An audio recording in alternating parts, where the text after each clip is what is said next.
Thousands protest in Togo demanding constitutional reform. Popular among both men and women, we'll examine the benefits and health properties of shea butter and how Rwanda's largest solar field is helping empower orphans. Africa 54 starts right now.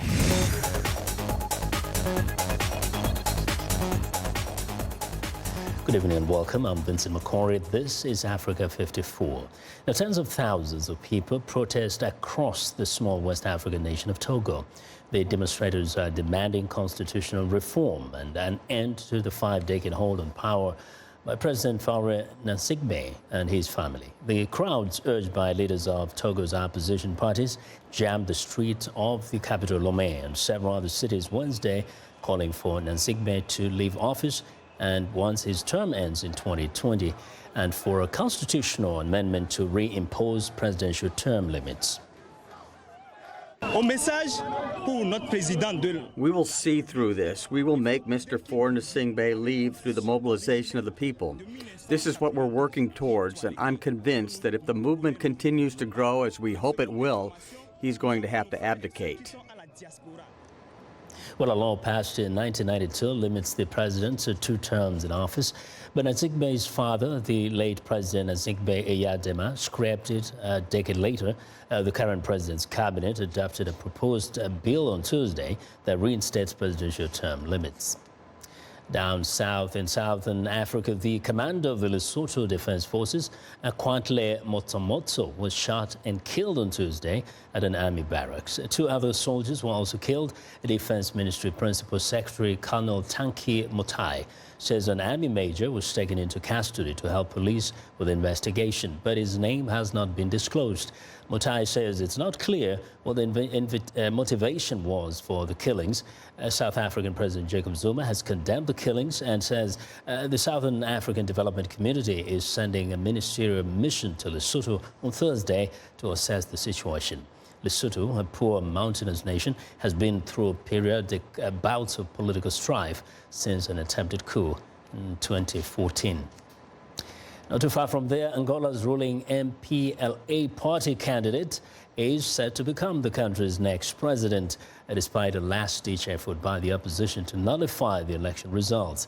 Angola's Electoral Commission dismissed complaints of voter irregularities by the opposition, clearing the way for João Lourenço of the People's Movement for the Liberation of Angola to become the new president after garnering 61% of the votes in last month's election.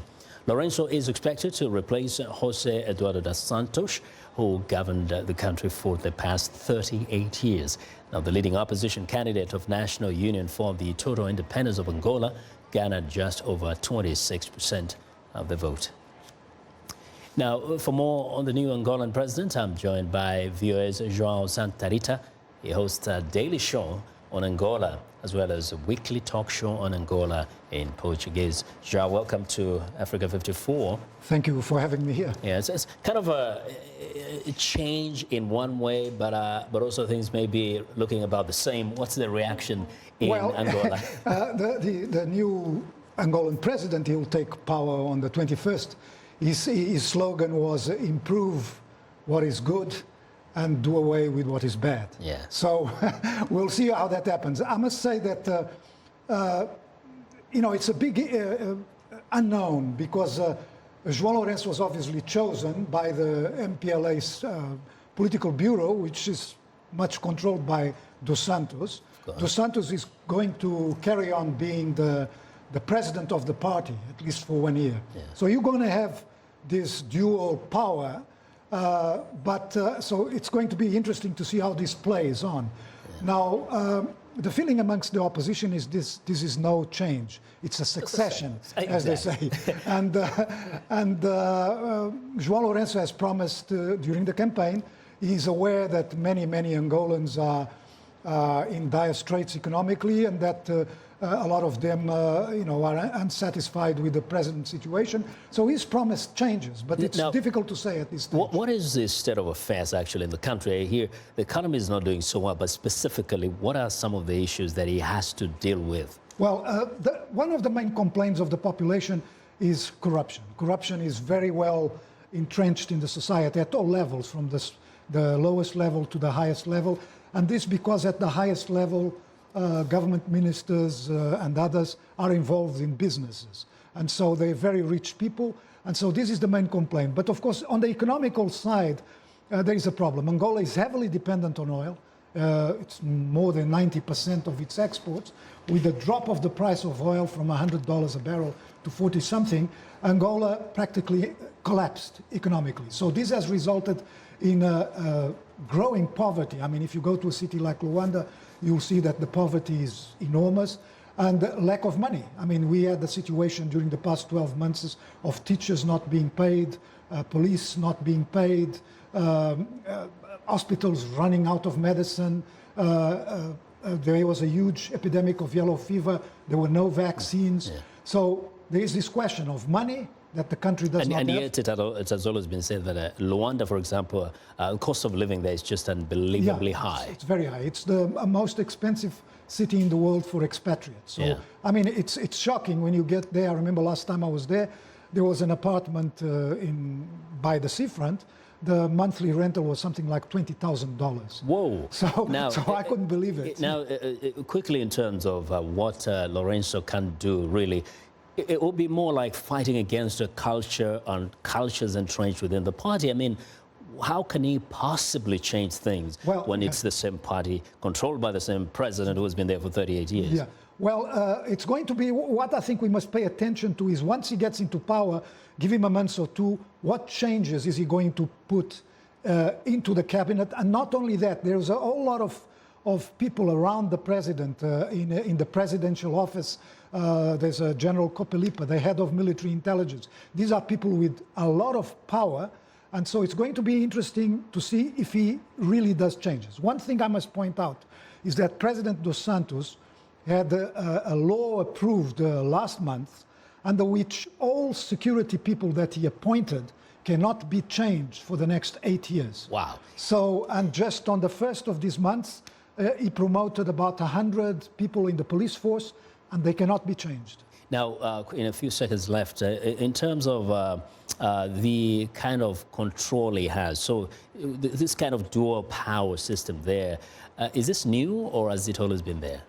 No, this is totally new. I mean, up to now, the president of the party was the president of the country, and that was it. Now, what happened is because of this transition, Dos Santos said he was going to leave power in 2017 and leave politics in 2018. So that leaves him 1 more year as president of the party, at least. Which, in a way, is the president of the country. Yeah, exactly. Indirectly put on the streets of behind. We'll see how things happen. João, thank you very much for putting things in perspective for us.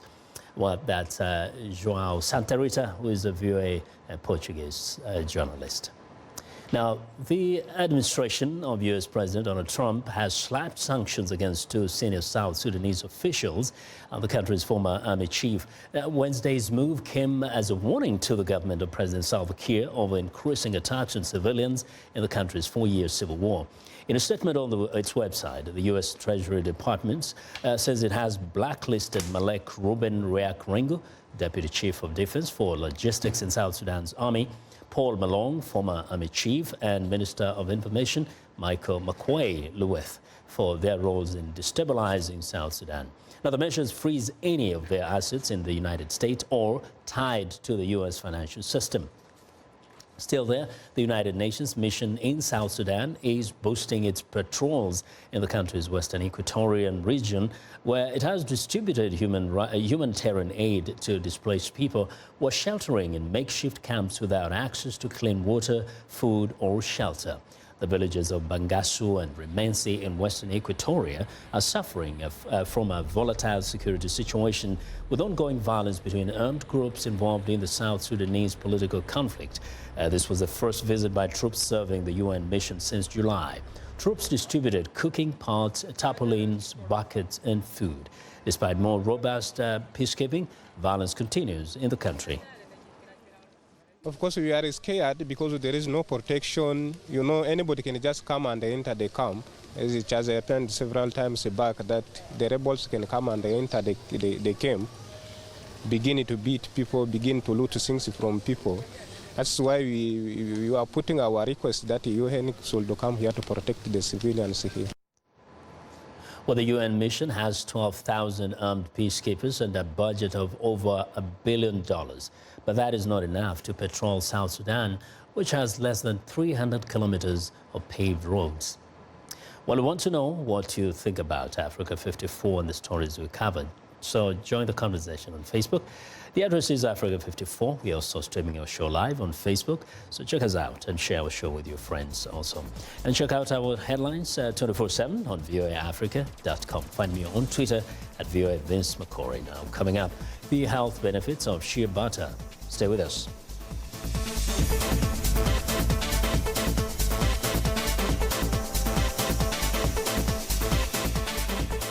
Health news and notes.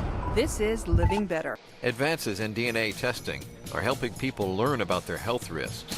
But a Cambridge University study shows that even when people know about their vulnerability for diseases like type 2 diabetes, many still don't make lifestyle changes. Not surprising, says UCLA researcher Job Godino. Because those behaviors in particular are really difficult to change. They're very complex, they're habitual, and usually they occur in environments that aren't conducive to being highly physically active. Beyond just test results, education and support is needed to motivate most people, according to the co-founder of the Helix DNA company, James Liu. If you want to change people's behaviors, you have to engage them over their health. DNA information can be a powerful motivator for some, say health experts, but it's information that requires action to make healthy life choices. I'm Martin Seacrest for VOA's Living Better. How do you see the world? I see countries in turmoil. I see our planet changing. I see people at peace. No matter how you see the world, you'll get an unbiased and uncensored view of it on Voice of America. On television, radio, online, and mobile. In more than 40 languages all day, every day. Millions of people tune us in. How do I see the world? On Voice of America.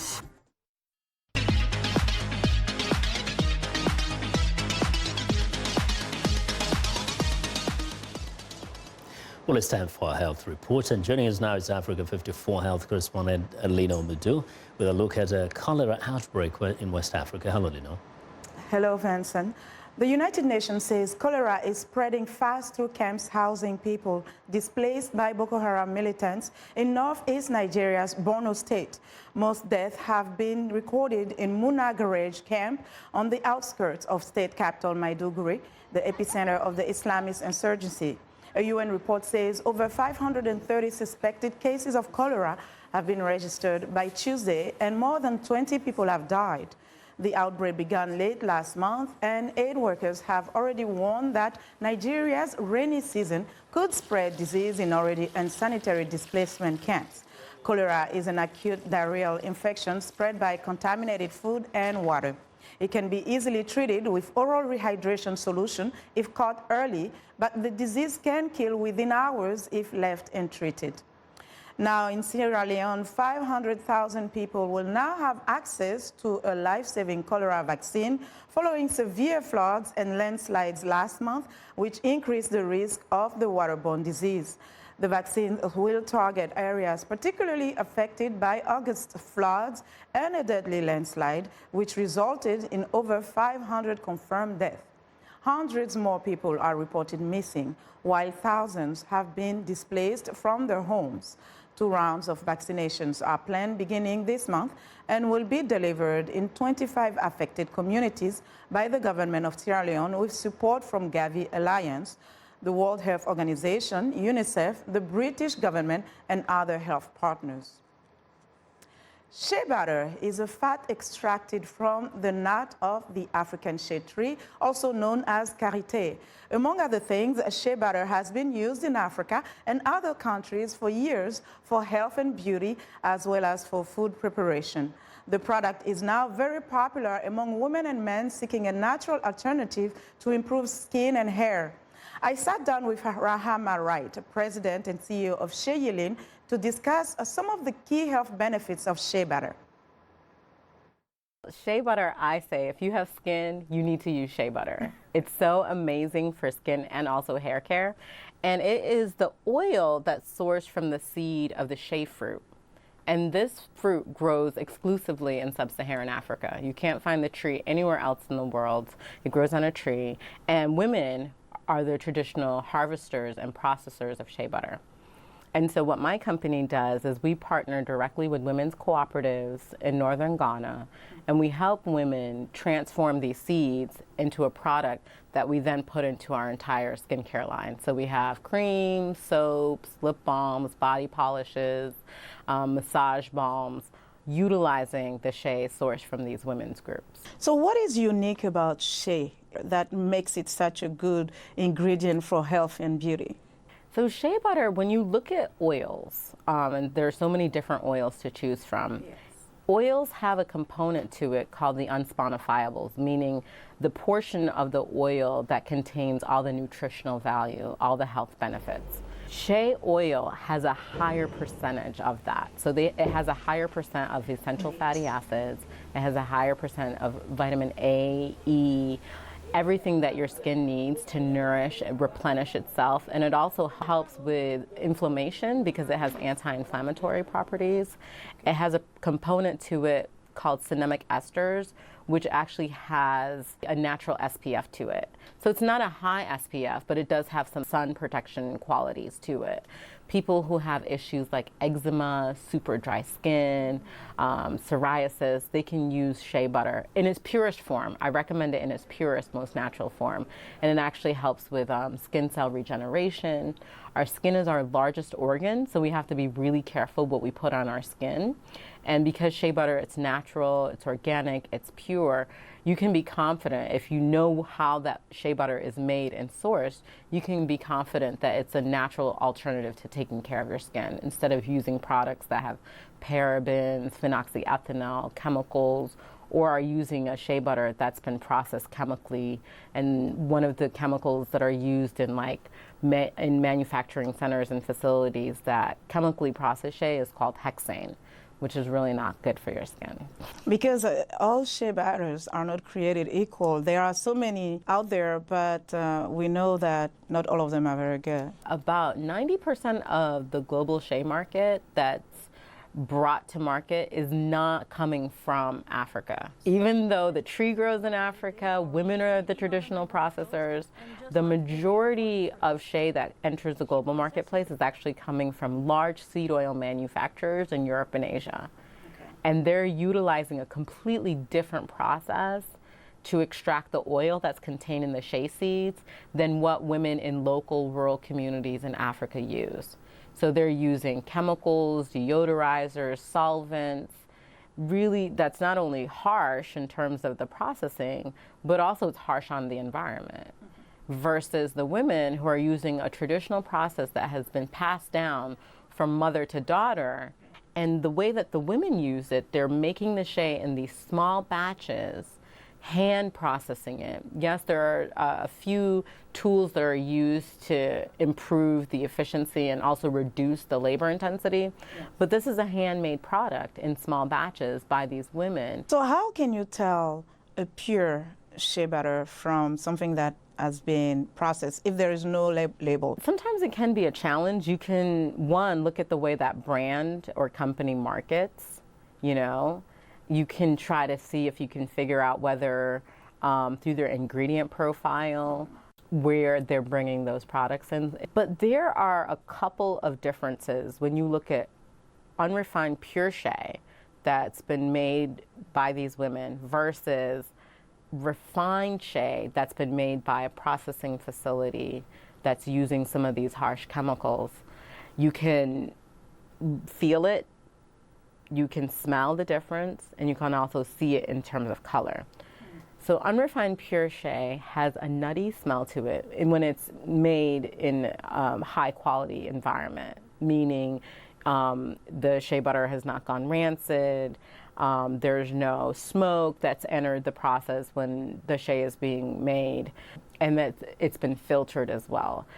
It will have a nutty smell to it, and it will also have like a light beige color or a very, very light yellow color to it. The refined shea, I say, looks like Crisco. It's very white.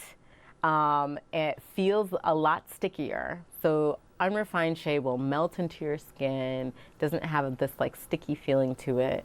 Refined shea, it's been stripped of color, it's been stripped of any of that nutty scent. They do that to make it very standard, because when you're using a natural organic product, depending on batch, there'll be variations in color, there'll be variations because it's natural and organic.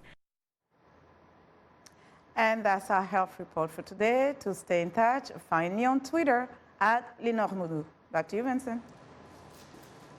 Well, thanks a lot, Lenore. I'll be sure to watch Lenore Moudou's health reports every Tuesday and Thursday right here on Africa 54.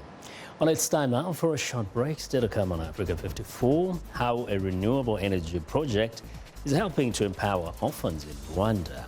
We'll be right back.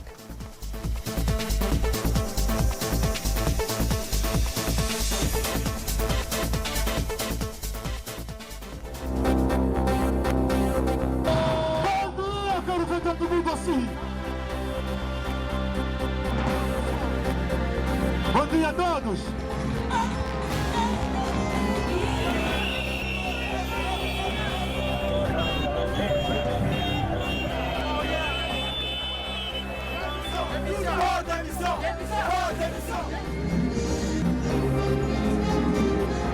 The Excellencies, the realities of threats to our collective security and stability, such as terrorism. Since I watched in my TV, it's almost as if they feel they're fighting the system. They're not only fighting the perpetrator. قررت بعد التشاور مع سيادة رئيس الجمهورية البيجي قايد سبسي إجراء تحويل على التركيبة الحكومية.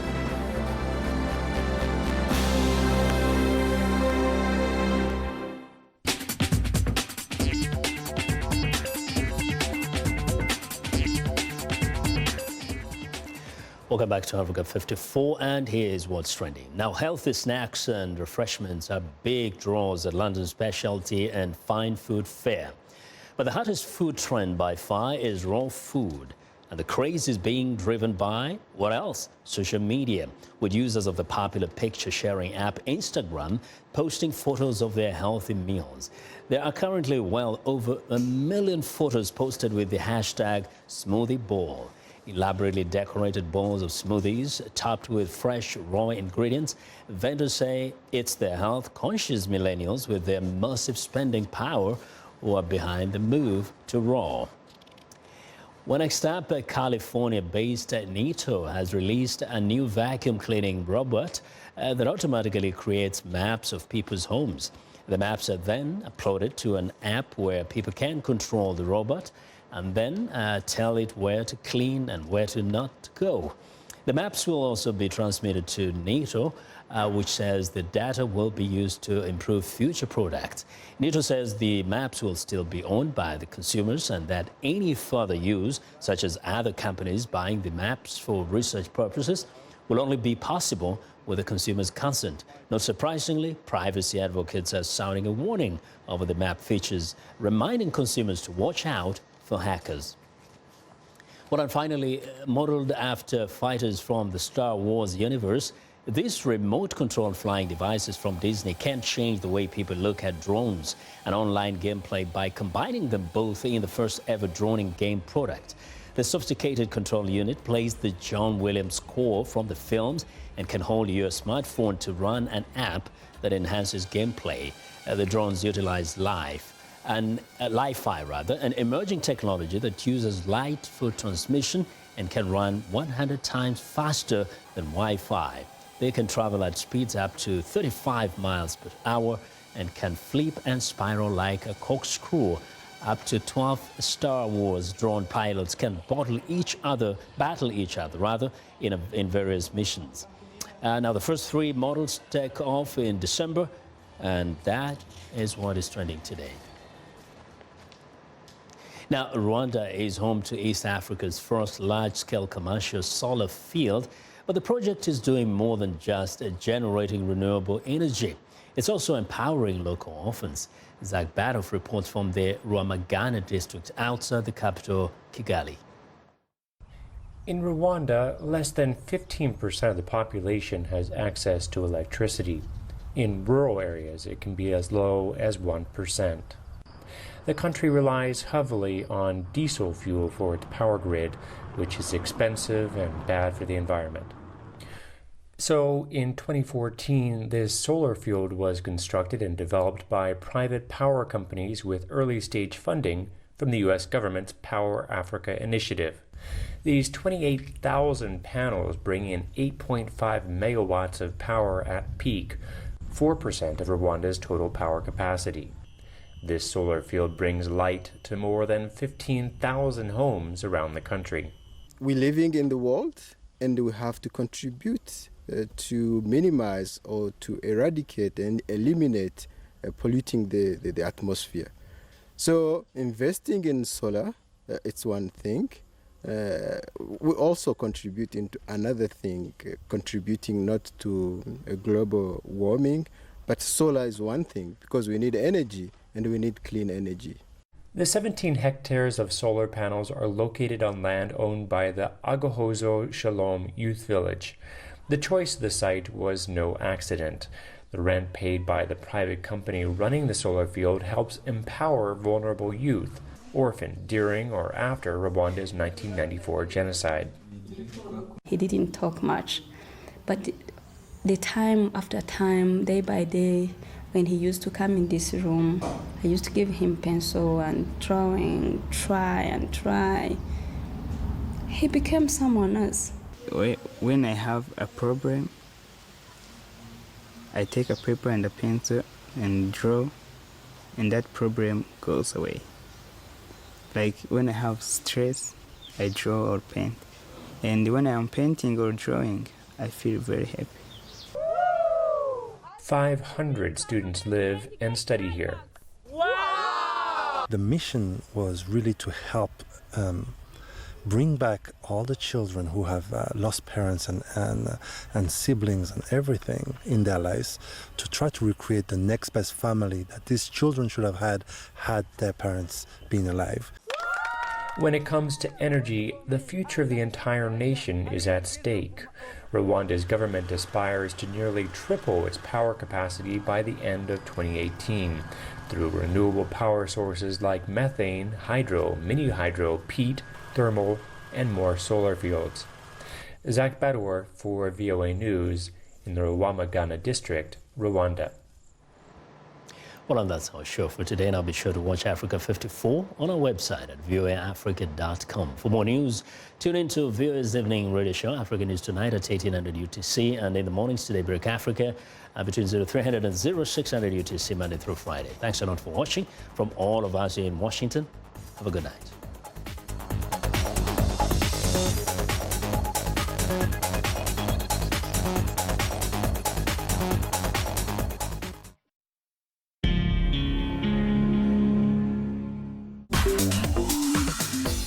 Welcome to English in a Minute.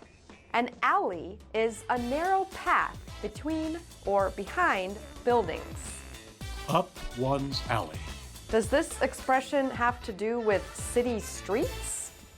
Jonathan, do you have any friends who teach singing? Hello. I am a singer. You are? Oh, awesome. Do you